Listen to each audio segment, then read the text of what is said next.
Baik, Assalamualaikum warahmatullahi wabarakatuh. Ibu Bapak, selamat siang. Salam. Pada kesempatan kali ini kita akan membahas tentang Desa, tantangan, desa. keunggulan, tantangan dan Tantangan dari eh, penerapan tantangan kurikulum dari penerapan SMKPK.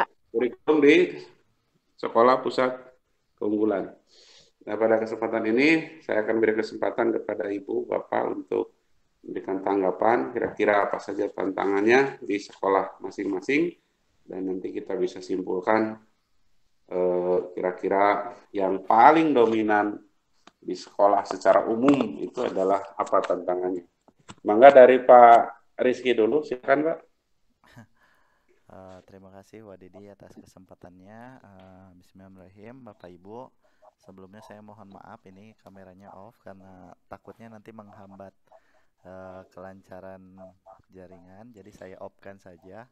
Kebetulan hari ini saya sedang banyak gangguan, terutama di dalam jaringan Pak. Indosat, Telkomsel semuanya hampir gangguan pada hari ini.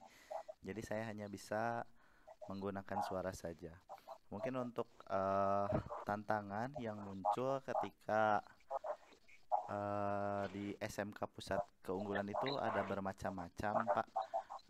Khususnya seperti peningkatan kompetensi guru, Pak, kepala sekolah, dan pengawas SMK mungkin. Kalau dilihat dari namanya ya, Pak, SMK Pusat Keunggulan itu berarti kita tuh harus benar-benar unggul, harus bisa lebih maju dibanding dengan sekolah lain. Tentu sangat banyak sekali itu permasalahannya, mulai dari guru, lalu siswanya juga harus unggul pula, mungkin seperti itu. Kepala sekolahnya apalagi, dan mungkin karena SMK ini meluluskan lulusan yang diharuskan bekerja mungkin ya Pak. Nah, itu yang paling penting adalah kerjasama dengan dunia kerja atau industri mungkin Pak. Nah, seperti itu Pak dari saya. Baik, yang lainnya mangga Ibu siapa dulu? Ibu Astri, silakan Bu.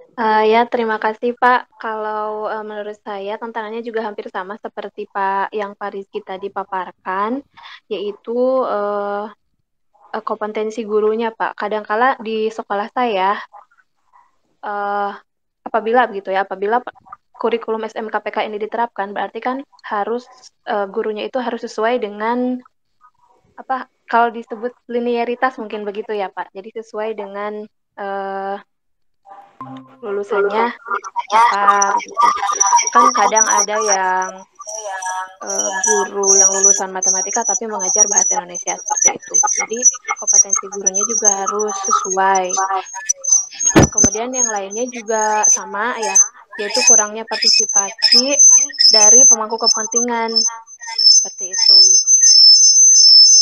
Bentar Bu ya. Ya, Baik, mangga dilanjut. ya. Mungkin dari Bu Sri dulu. Ya untuk mungkin untuk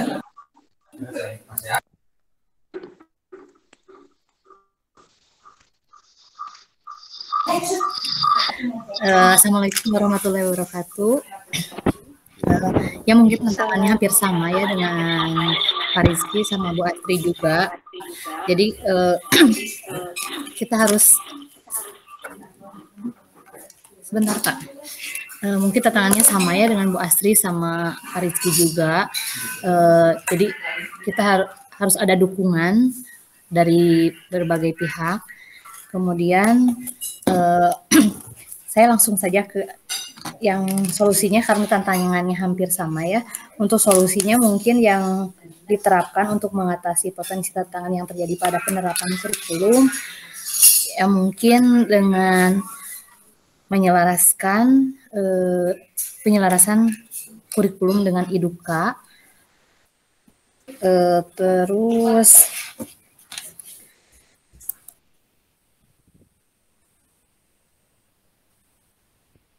Kalau Bu, masih bisa lanjut? Halo? Mungkin mungkin jaringannya Pak. Mangga di yang lain. Kalau tambahan dari saya barangkali tantangan tadi adalah tentang fasilitas, Pak. Karena otomatis kita harus menambahkan, ketika kita bekerja sama dengan Iduka, maka Iduka akan meminta fasilitas yang setidaknya miniatur dari perusahaan tersebut. Misalkan di pemesinan, di otomotif pasti akan meminta kira-kira mau prototipenya sama dengan yang di Iduka atau yang di bengkel. Ini juga tantangan menurut saya untuk sekolah-sekolah untuk menyiapkan fasilitas-fasilitas yang menunjang itu. Itu dari saya barangkali. Mana dari yang lain? Oh ya, saya menambahkan lagi ya Pak. Tadi berkaitan dengan fasilitas, kebetulan di SMK Marit 2 Sumedang mendapat bantuan CO itu jurusan otomatisasi tata kelola perkantoran, itu fasilitasnya sudah lengkap. Itu disusun atau diset seperti perkantoran. Rencananya kita itu mau membuat pelayanan, semacam pelayanan publik gitu ya, bekerja sama dengan misalkan untuk di Dukcapil kita akan pelayanan tentang pembuatan KTP dan akte kelahiran. Kemudian untuk pelayanan pembuatan SKCK kita bekerja sama dengan Polres, tapi mungkin itu kendalanya kita belum bisa merealisasikan kegiatan tersebut. Jadi karena kan kondisi saat ini yang seperti kondisinya tidak memungkinkan, kemudian siswanya juga kan belum semuanya, gimana ya Pak? Jadi siswanya itu karena kondisinya siswa kegiatan pembelajaran sekarang secara daring, jadi belum bisa dilaksanakan gitu. Baik, barangkali dari tambahan dari Pak Rizky. Selain itu, tantangan yang lain yang akan muncul ketika kita menerapkan kurikulum SMK Pusat Keunggulan itu adalah sorotan dari sekolah lain mungkin Pak. Karena yang namanya sebagai pusat keunggulan tentu kita akan diperhatikan oleh sekolah-sekolah lain. Nah, tantangannya mungkin mampukah kita menjawab pertanyaan-pertanyaan sekolah-sekolah lain, di mana jika nanti sekolah kita dinobatkan sebagai sekolah dengan pusat keunggulan seperti itu, Pak. Baik, untuk sementara saya rangkum saja ya, bukan kesimpulan, ini baru rangkuman. Pertama adalah tantangannya satu yang tadi dari Ibu Satpa itu dari Pak Rizky, bahwa tantangan terberat kita pertama adalah untuk peningkatan kualitas guru gitu Pak intinya ya. Ya, guru, perangkat-perangkat di sekolah yang berkepentingan. Yang kedua, tantangan terberatnya juga adalah menjalin kerjasama dengan Iduka. Tidak semua Iduka akan mudah diajak kerjasama oleh kita, gitu Pak ya? Iya, betul Pak. Tantangan kedua. Tantangan yang ketiga adalah dukungan. Nah, ini dukungan juga dukungan dari berbagai stakeholder atau apa namanya ya, dari kebijakan-kebijakan.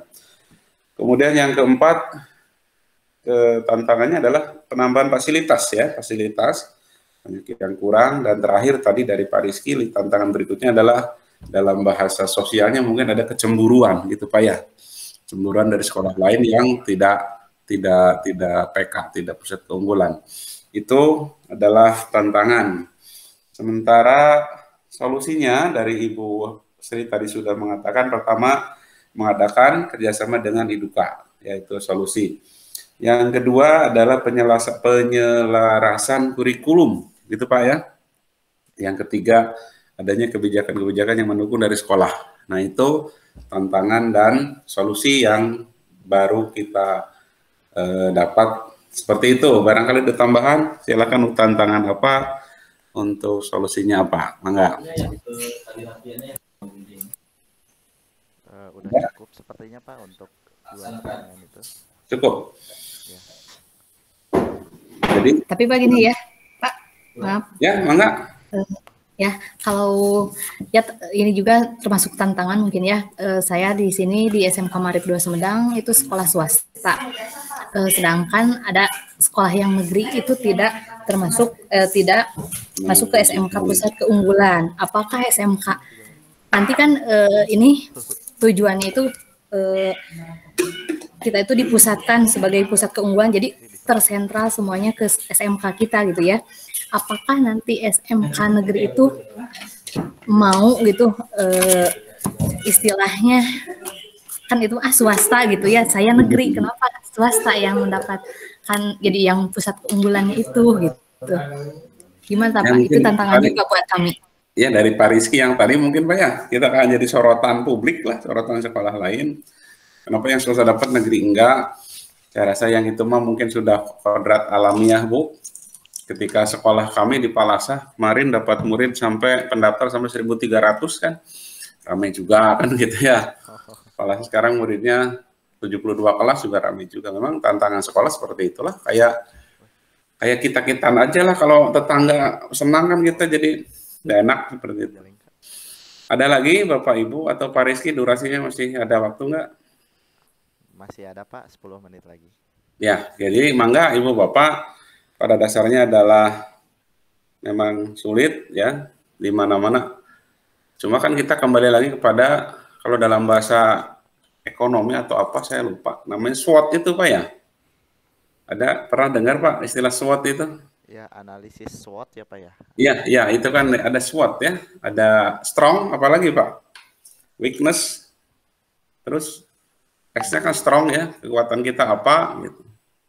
Weakness, kelemahan kita apa, terus O-nya apa? Opportunity, kalau nggak salah, tantangan kita apa, ya, apa satunya Pak? T-nya itu? T-nya treatment. Ya, treatment, penanganannya gitu Pak ya? Iya. Nah, saya rasa setiap sekolah juga punya analisis seperti itu. Saya mohon maaf Pak, sudah lupa itu, ya, yang SWOT ya gitu. Dan tugas kita barangkali sebagai guru yang sudah dapat pelatihan seperti ini, ya kita mencoba untuk pendekatan-pendekatan kepada ya rekan-rekan kerjalah, minimal sosialisasi apa sih sekolah PK itu kan begitu. Ada lagi Ibu Bapak? Mangga. Yang pertanyaan ketiga Pak, yang dukungan yang diperlukan untuk menerapkan kurikulum SMK Pusat Keunggulan. Ya, apa kira-kira? Ada yang enggak? Tentu untuk bisa berjalan sesuai dengan apa yang kita harapkan untuk menerapkan kurikulum SMK Pusat Keunggulan itu, kita memerlukan banyak dukungan Pak, terutama dukungan pemerintah dan dukungan dalam dunia kerja yang diperlukan Pak, karena apa yang kita rencanakan, apa yang kita proses, hasilnya kadang tidak sesuai dengan apa yang kita harapkan gitu Pak. Seperti contohnya misalkan sedikitnya lapangan kerja dibandingkan dengan para pencari kerja, terutama dari lulusan SMK. Nah itu tentu kita memerlukan dukungan dari pemerintah dan dari dunia kerja juga Pak. Seperti itu Pak. Yang lain, mangga? Ya, saya setuju juga dengan Pak Rizky, Pak. Dukungan dari pemerintah dan pihak Iduka ya, Pak. Karena kan betul sekali, pihak Iduka juga pasti memerlukan karyawan, begitu. Ada karyawan yang sudah lepas, pasti harus ada penggantinya lagi. Ibu Sri, halo. Ya, halo. Mangga, tambahannya Bu. Ya, dukungan yang diperlukan untuk menerapkan kurikulum SMK Pusat Keunggulan berarti menurut saya itu dukungannya di sekolahnya itu sendiri gitu harus saling mendukung antara pimpinan dan guru-guru yang lainnya juga. Baik Ibu Bapak, ini sebagai contoh kasus saja di kami di Palasa. Rumah saya dari rumah saya ke sekolah itu berjarak 8 km lah. Itu di pinggir jalan raya jalur Bandung Cirebon. Di situ ada 10 perusahaan, Pak. 10 perusahaan yang tidak ada satu gitu. Yang dibutuhkan di wilayah A, gitu misalnya perusahaan garment, sekolahnya jauh dengan SMK tekstil kan gitu, harusnya lebih berdekatan. Nah ini nggak tahu kebijakan pemerintah, barangkali makanya setuju dukungan kepariwisataan. Nah ini juga jadi tantangan, apalagi di sekolah kami ada akuntansi pada 8 kelas, 8 kelas akuntansi. Nah ini juga gitu betul butuh dukungan dari biasanya kerjasama dengan industri itu apa ya? Perindak apa kalau di Kadin atau apa di kabupatennya itu, Kepala Dinas Industri itu, industri dan perdagangan. Nah ini juga barangkali satu tantangan buat sekolah nanti melobi ke pihak pemerintah daerah ketika mendirikan perusahaan, ya kira-kira ada kaitannya dengan sekolah yang kita bina anak-anaknya. Memang di kami real ini Bu, real ya, real. Itu perusahaannya ada PT Nabati ya, Nabati itu kue kan, makanan, ada MB Tech, tekstil, garment, ada Glory, ada macam-macam lah. Tapi yang uniknya atau yang lucunya itu ketika perusahaan itu Halo? Gimana Pak? Maaf tadi ada Jumlah gurunya ada berapa Pak Rizky? jumlah guru ada 32 Pak. Ya, itu belum terasa Pak pengelompokannya. Kalau di kami kan 170 Pak. Oh, Gitu. Jadi ada geng-geng kayak gitulah, ada grup yang masih muda, grup yang tua, grup yang remaja, macam-macam. Sama aja Bapak. Iya, itu yang sedikit aja seperti itu Bu ya. Bayangkan saya iya. jumlah PNS-nya 104 PNS 44, honorernya 120 di kepala 160-an orang. Tentunya juga saya di staf kurikulum Bu ya, yang ngatur jadwal, ngatur wali kelas. Ya tetap aja lah. Ada yang ibu ini maunya dengan ibu ini, begitu seperti itulah. Jadi Sama di sini juga Pak. Kamu kalau saya kan Hampir pelaku di semua jadi, sekolah sama. ya jadi tahu lah seperti itu.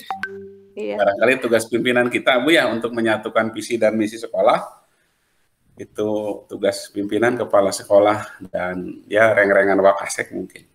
Jadi solusi untuk apa tadi perbedaan pendapat di sekolah mungkin itu Bu ya, dari kepala sekolahnya. Saya rasa itu barangkali ada tambahan nanti sebelum disimpulkan secara garis besar saja. Gimana Pak Rizky, sudah off lagi nih? Ada Pak. Ya. Ya Mungkin sekiranya cukup Pak kalau dari saya. nggak masalah Pak Rizky lah. Iya. Mungkin tinggal cukup Bapak Ibu, tinggal bisa disimpulkan, masih ada waktu 3 menit Pak. Maka Ibu Astri mau masih menyimpulkan. Padahal kan sudah tadi kan kesimpulannya ya. Oh, udah Ya. tadi. Baik, saya simpulkan saja ya. Untuk Ya, tantangannya diambil garis besarnya yaitu minimnya peningkatan kompetensi kepala sekolah, pengawas, dan guru SMK sesuai dengan dunia kerja. Kemudian yang kedua adalah kurangnya partisipasi antar pemangku kepentingan yang bersinergi dengan IDUKA. Yang ketiga, keterbatasan kerja sama SMK dengan IDUKA. Kemudian solusi yang bisa diberikan yaitu penyelarasan kurikulum mungkin dari pihak sekolah dengan dunia industrinya, ya IDUKA-nya. Kemudian dukungan apa yang perlu diberikan, yaitu dukungannya dari pihak, tentunya dari pihak pemerintah dan IDUKA itu sendiri dalam rangka pembenahan kondisi SMK agar sejalan dengan kebutuhan dunia kerja. Baik, terima kasih Bu Mungkin seperti Bapak. itu, Pak. Ya, baik, terima kasih atas partisipasinya. Kita tutup aja diskusinya dan saya akhiri dengan bila taufiq wal hidayah. Wassalamualaikum warahmatullahi wabarakatuh. Oke, Pak Rizky. Waalaikumsalam warahmatullahi wabarakatuh. Dan Pak Rizky off.